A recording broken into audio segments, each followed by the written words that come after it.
Thomas Burnett, a viewer, once remarked on one of the watches I featured in the channel that it looked like a Richard Mille.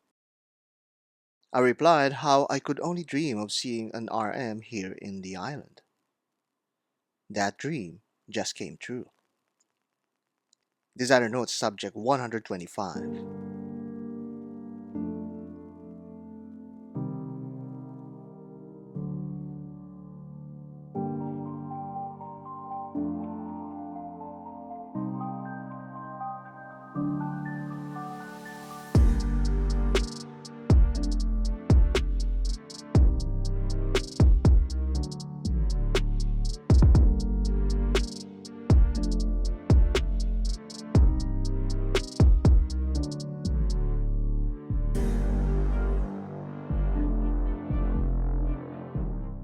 Like, comment, and subscribe for content you'd like to see next. Follow us at Instagram at Design Atelier Aruba for behind-the-scenes content. Email us at designatelieraruba@gmail.com. This video is brought to you by Timepiece Trading. Richard Mille, the man and later on the brand, initially worked for a local watchmaking company in France. Years later, he partnered with his friends and launched the now iconic company. 2001 marked the year that Richard Mille was built with the uncompromising spirit of innovation in technology and extreme design. The first ever model showed little regard for production costs, as the RM011 contains a large amount of titanium, custom-designed architecture, and a tourbillon. The next notable model in the RM collection is the RM003 that features a GMT complication and marks the year Richard Mille participated in the first Le Mans Classic race. Next, Felipe Massa became Richard Mille's first partner with the RM08 ultralight tourbillon with a split-second mechanism. There are many more models in the now iconic line of RM, but these three watches helped usher in the RM11 Lemans Edition. Like the RMs before it, the whole watch is bursting at the seams with titanium and ultra-durable ceramics. Speaking of seams, the dimensions are 40mm horizontally and 50mm vertically. Intimidating measurements? Yes. We're talking about Richard Mille here. From the side, we can behold the towering thickness of 16.15mm that manages only a meager 50 meters of water resistance. That's acceptable because who's going to swim with their RM anyway?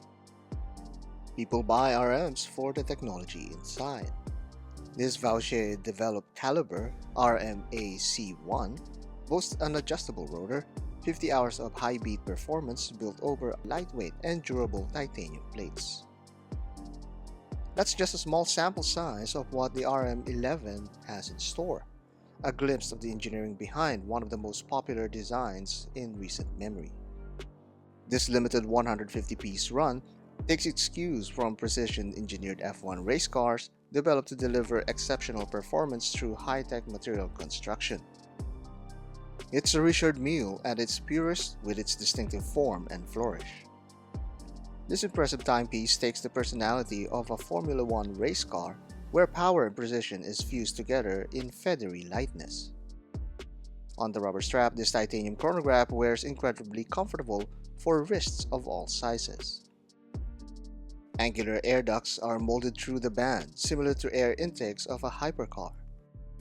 This FKM strap is secured by a signed titanium buckle that pins itself to numerous holes on the band, making for the most secure fit. Aiding to support the strap is a very thin and now famous RM clasp. It employs the leap spring mechanism that holds the hinges in two positions. This snaps the clasp shut and crisply deploys it while keeping the paper-thin profile. You know you're holding a Richard Mille when even the buckle is held by a high-tech mechanism. This ultra-comfortable strap works in harmony with the distinct watch profile of the RM. Its curved case and crystals are specifically designed to hug your cuff. This curved display caseback exhibits the adjustable winding mass that can be configured to suit the wearer's daily activity for maximum winding capability. By swinging these small winglets, the inertia of the rotor can be altered to make it stiffer for the more active wrist or more sensitive to the corporate environment. It's precision calibration for optimum performance. Under the rotor are ceramic bearings that mitigate wear and is extremely durable. From this view, you can also make out the polymer shock absorbing mechanism that's mounted on the four corners of the case. These are of course held together with custom grade 5 titanium screws. Performance is the name of the game on the dial side of the watch. Whether you're looking at the case or movement through the dial, it's likely that you're looking at a custom-made component for Richard Mille. The case is constructed out of a 3-piece all-titanium structure. Those unique spline screws, custom-made titanium. This green flange, it's made from a carbon fiber composite to reduce weight. Materials exploration and visual design lends to the sporty feel of the watch. The labels on the pushers reminds you of a race car's functional buttons. The numerals and registers are lifted straight out of an F1 cockpit. And the crown's slick polymer band is a non-threaded tire if you ever saw one. Just look at the pushers. They're milled to appear like a hypercar's pedals. It's a small design decision that makes complete and perfect sense once you realize that these pedals and pushers do the same job: launch the car and activate this chronograph. The motorsports inspiration continues on the dial with all of the milled out components in plain sight, much like exposed parts on a stripped-down Formula 1 engine. Despite having a view of the intricate parts of the Flyback chronograph, the legibility of the numerals are still in the forefront, with the mechanical parts underneath being darker toned. Instead of numbered numeral discs, finely milled out titanium numerals are used to save weight. A couple of skeletonized numerals are used on the 12 o'clock position to display an oversized date. This is framed with red and white stripes, making sure you know where the date is. What makes this piece special is printed over this window, the Lemans Classic logo. It's an emblem of exclusivity reserved for the few. All of the hands are appropriately colored, providing clear indications for the chronograph being driven at any given moment. In very low light conditions, however, indicating anything on the dial is the least to expect.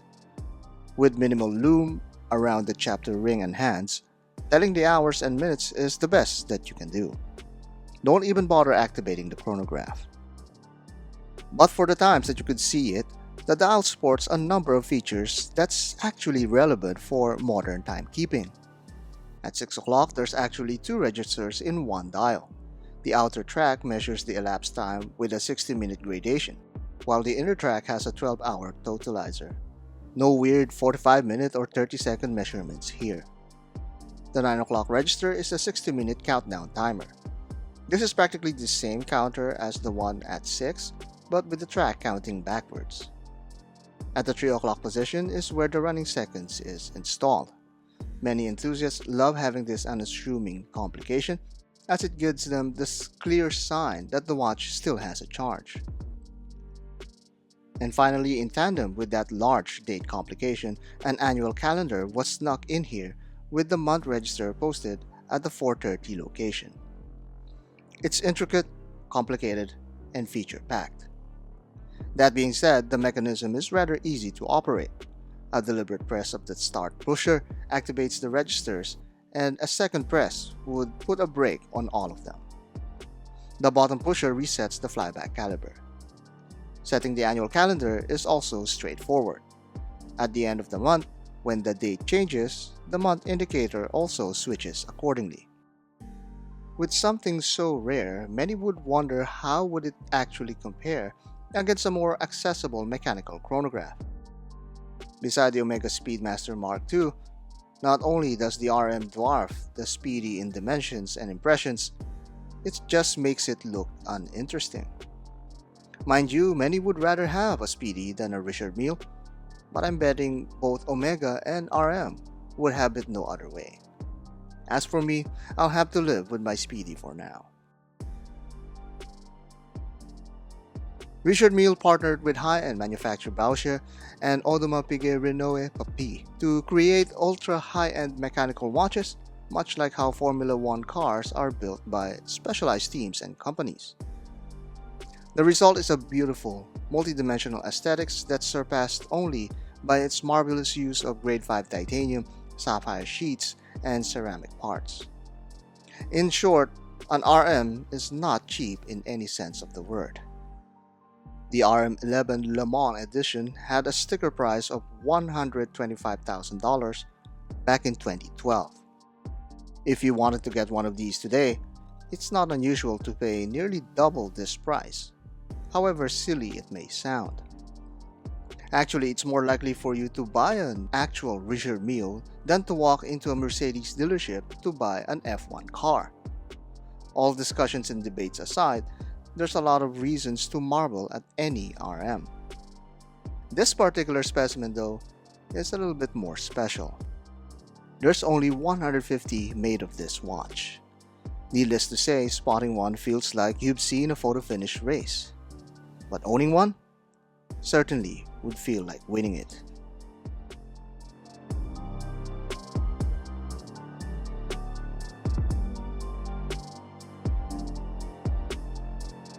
Special thanks to Timepiece Trading for making this video possible.